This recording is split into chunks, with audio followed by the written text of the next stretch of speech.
내가 여러분과 함께 하기를 바랍니다. 여러분의 모든 삶의 기도와 간구가 하나님께서 넘치는 곳으로 채우시는 복이 있기를 우리 주님의 이름으로 축원합니다.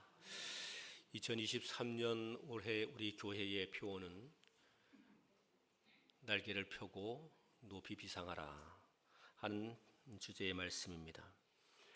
날개를 펴고 높이 비상하는 교회가 되었기를 바라고 앞으로도 날개를 펴고 높이 비상하는 교회가 되어갈 수 있기를 간절히 원합니다.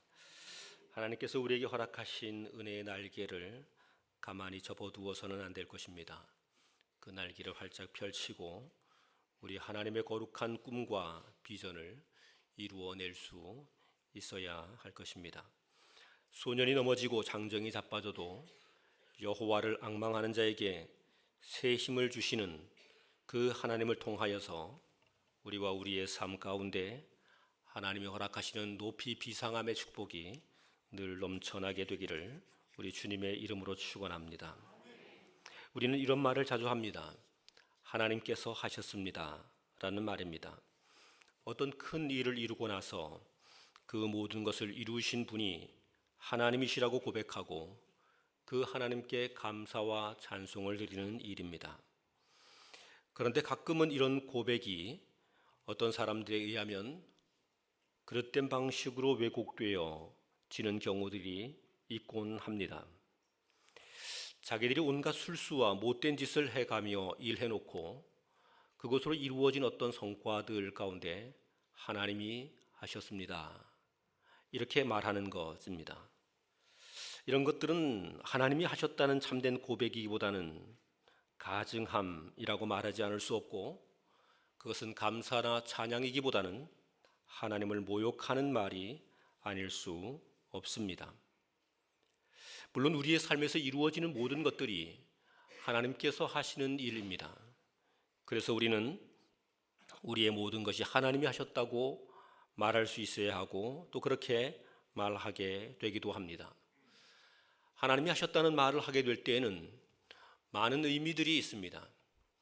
우리의 발버둥 치며 수고한 것, 노력한 것, 헌신한 것, 그런 것이 있었다 하더라도 이 일을 이루어 가신 것이 우리의 수고나 헌신이나 희생이 아니라 하나님의 은총이라는 사실을 분명하게 고백하고 기억할 수 있게 될 때 하나님이 하셨다는 말이 참된 감사의 고백이 될 수 있는 것입니다. 지난 한 해를 돌이켜보면 우리의 삶에 하나님이 허락하신 은혜가 큽니다. 그러니 우리는 그 모든 은혜를 생각하며 하나님께서 하셨습니다 말할 수 있어야 합니다.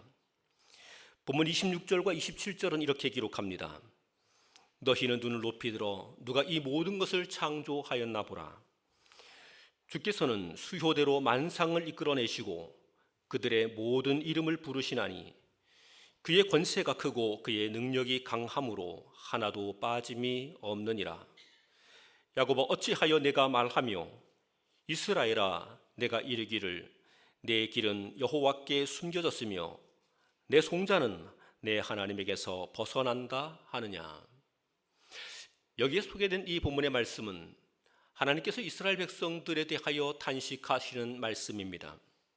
천지와 만물을 창조하시고 주관하신 하나님, 천지와 만물 가운데에 이루어진 그 어떤 하나도 하나님 없이 되어진 것이 없을 만큼 하나님께서 만상을 이끌어내시고 각각의 이름을 부여하시는 은총을 베풀어 주셨는데, 그 모든 은총에 대하여 감사의 고백과 하나님께 대한 헌신의 마음을 가짐이 아닌 하나님이 우리를 위해 해준 것이 뭐가 있느냐고, 하나님이 내 삶에 주신 복이 무엇이 있느냐고 하나님께 대하여 원망하고 불평하는 것이 오늘 이스라엘 백성들의 모습입니다. 하나님이 이러한 이스라엘 백성들에게 분노하신 것입니다. 그리고 그들에게 허락하시는 명령이 이런 것이지요. 하나님이 너희에게 베풀어 주신 은혜를 기억하라. 그것을 세어보라 하는 그런 말입니다. 우리는 지난 한 해를 지나면서 하나님께서 우리에게 허락하신 은혜를 한번 되짚어 보는 시간을 가져볼 필요가 있습니다. 나에게는 어떤 은혜를 주셨는지, 우리의 가정에는 하나님께서 어떤 은혜를 주셨는지, 우리의 교회에는 하나님이 어떤 은혜를 허락해 주셨는지 깊이 생각해 볼 필요가 있습니다.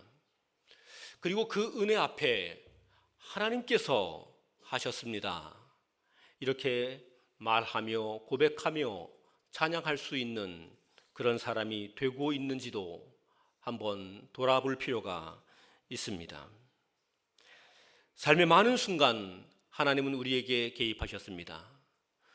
우리 각자의 삶에, 우리의 가정에, 우리의 교회에 하나님은 큰 은혜를 허락해 주셨습니다. 교회적으로만 보면 교회 건축이라는 이 엄청나고 큰 일을 이루어 성취하고 하나님께 헌당할 수 있었습니다. 말로 표현할 수 없는 큰 은혜입니다. 이런 은혜들, 하나님이 우리에게 허락하신 은혜들, 교회에 허락하신 은혜, 가정에 허락하신 은혜, 또 우리의 개인적으로 허락하신 그 은혜들, 바로 그 은혜들이 우리가 펼쳐야 하는 날개가 될 수 있게 해야 합니다. 2023년에 성전 건축의 큰 은혜를 하나님께서 우리에게 허락해 주셨으면 건축된 이 성전은 하나님의 은혜의 날개가 되어야 합니다. 미래를 향하여, 세계를 향하여 높이 비상하며 거룩한 하나님의 뜻을 이루어 갈 수 있는 좋은 날개가 되어야 합니다. 하나님께서 우리에게 허락하신 그 은총이 우리의 삶에 높이 비상할 수 있는 날개가 되는 것은, 그것이 우리에게 날개로 장착될 수 있는 것은, 그것이 우리에게 날개가 되어지는 것은 다름이 아닌 하나님이 은혜로 우리에게 허락해 주셨습니다 라는 감사가, 참된 감사가 우리에게 있어야 가능합니다. 그것이 있을 때 비로소 날개가 되어지는 것입니다. 새 성전을 하나님께서 우리에게 주셨습니다. 자다가도 감격할 일이고 길을 가다가도 놀랍고 감격해야 할 일입니다. 그런데 이곳이 날개가 될 수도 있지만 그렇지 않을 수도 있습니다.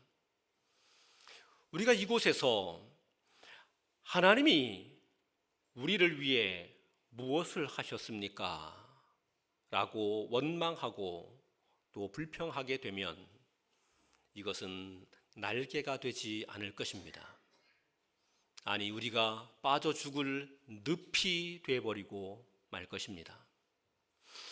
그러나 하나님께서 우리에게 허락하신 이 모든 것을 하나님의 은혜라고, 정말 하나님의 크신 은혜라고, 내가 감당할 수 없는 하나님의 크고 크신 사랑이라고 진실로 고백하고 참된 감사를, 참된 찬양을 여기에서 드리게 된다면 우리 교회는 하나님께서 우리에게 허락하시는 날개가 될 것입니다. 거룩한 비전을 향하여 높이 비상할 수 있는 날개가 될 것입니다. 2023년에 날개를 펴고 높이 비상하라 하는 이 표를 통해서 한 해 하나님께서 우리에게 명령하신 사명이 또는 사역이 어떤 것인지를 많이 살펴보았습니다.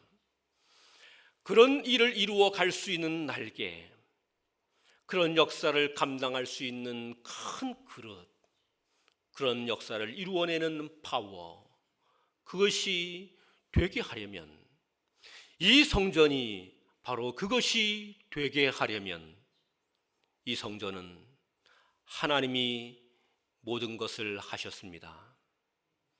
내 삶의 모든 것이 하나님의 은혜입니다. 하나님이 오늘도 나에게 함께 하셔서 선하신 하나님의 일을 이루어 주시고 계십니다.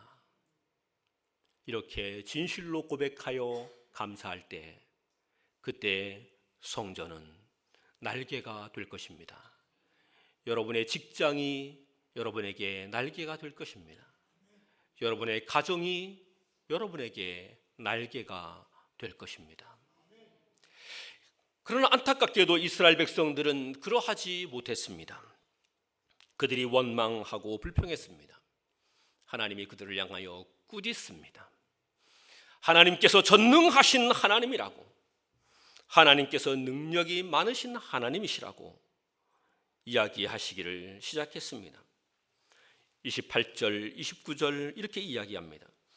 너는 알지 못하였느냐, 듣지 못하였느냐, 영원하신 하나님 여호와 땅끝까지 창조하신 이는 피곤하지 않으시며 곤비하지 않으시며 명철이 한이 없으시며 피곤한 자에게는 능력을 주시며 무능한 자에게는 힘을 더하시나니. 하나님은 전능하신 하나님이셔서 연약하고 힘없는 자들에게 힘을 허락하시는 하나님이 되신다고 말씀합니다. 그리고는 우리에게 이렇게 이야기합니다. 독수리가 하늘을 높이 날아 독수리가 창공의 주인 역할을 하게 되듯이 하나님께서 우리에게 허락하여 주신 이 세상에 높이 올라 하나님의 거룩한 역사를 이루어가는 역사의 주인공과 같은 그런 일을 할 수 있는 자가 되어야 한다. 그러면서 주신 말씀이 이것입니다. 31절 같이 읽습니다. 31절 시작. 오직 여호와를 앙망하는 자는 새 힘을 얻으리니 독수리가 날개치며 올라감 같을 것이요 다른 박질하여도 곤비하지 아니하겠고 걸어가도 피곤하지 아니하리로다. 아멘. 오늘 이 본문의 말씀은 이렇게 말씀합니다. 내가 너희에게 은총으로 날개를 주었어. 너희에게 허락한 그것이 너희에게 날개가 되어야 돼. 그러니 하나님이 하셨다고 하는 고백으로 하나님을 찬양해, 하나님께 감사해. 그러면 그것이 너희에게 날개가 될 거야. 그런데 있잖아, 그 날개가 힘이 있는 날개가 돼서 높이, 하늘 높이 비상하며 하나님의 거룩한 비전과 꿈을 이룰 수 있게 되기 위해서는 그 날개에 힘이 있어야 돼. 그 날개에 힘이 있어야 돼. 하나님께서 우리 교회에 은총으로 이 새 성전이라는 날개를 주셨습니다. 그러면 이 날개가 힘있게 높이 올라 하나님의 뜻을 이루어가며 영혼을 구원하며 생명의 역사를 이루고 세계와 열방을 향하여 하나님의 복음을 나타내며 하나님 나라를 이루어가는 이 일들을 마땅히 해야 할 것입니다. 그러면 그 힘을 우리가 이곳에서 가져야 할 것인데 어떻게 그 힘을 가질 수 있겠느냐는 것입니다. 선교를 하고 봉사를 하고 각각 여러 일들을 감당하려고 하면 늘 한 말들이 있습니다. 돈이 부족하다는 말입니다. 또 돈이 있을 경우에는 사람이 부족하다 하는 말을 합니다. 돈과 사람이 있으면 모든 일을 할 수 있다고 말하지요. 그런데 오늘 성경은 그런 말씀을 단 한마디도 하지 않습니다. 돈이 있어야 높이 날 수 있는 것이 아니라고 말합니다. 사람이 있어야 높이 날게 되는 것이 아니다. 너희가 하나님의 은혜의 날개가 되어 높이 나르며 하나님의 뜻을 이룰 수 있게 되려면 따라합시다. 여호와를 앙망하라. 여호와를 앙망하라. 여호와를 앙망하라. 우리 교회가 이곳에서 해야 할 일이 있습니다. 여호와를 앙망하는 것을 해야 합니다. 사람의 힘이나 사람의 능력에 의지하지 않고 세상의 물질에 의지하지 아니하고 여호와를 앙망함이 우리 가운데 있어야 합니다. 우리 교회가 지금부터 가장 강력하게 해야 할 일이 있다면 이곳에서 눈물을 뿌려 하나님 앞에 하나님을 찾고 간구하는 기도가 있어야 합니다. 여호와를 앙망함이 있어야 합니다. 여호와를 앙망하면 하나님께서 새 힘을 허락하여 주셔서 우리가 높이 날 수 있게 된다고 말씀하는 것입니다. 기도가 죽은 교회는 더 이상 교회의 빛을 발할 수가 없습니다. 기도가 사라진 교회는 하나님의 역사를 이룰 수가 없습니다. 왜냐하면 힘이 없기 때문입니다. 그 일을 이룰 힘이 없기 때문입니다. 그러나 돈도 없고 능력도 없고 지식도 없고 가진 것이 아무것도 없어도 여호와를 앙망하여 무릎 꿇고 기도하는 사람이 있고 기도의 눈물이 성전 바닥에 끊임없이 흘러 넘치게 되면 그 교회는 마귀의 권세를 물리치고 세상을 변혁시키는 하나님의 나라를 만들어가는 이 영적 파워를 갖게 되는 겁니다. 저는 우리 교회가 그런 교회가 되기를 우리 주님의 이름으로 축원합니다. 기도하겠습니다.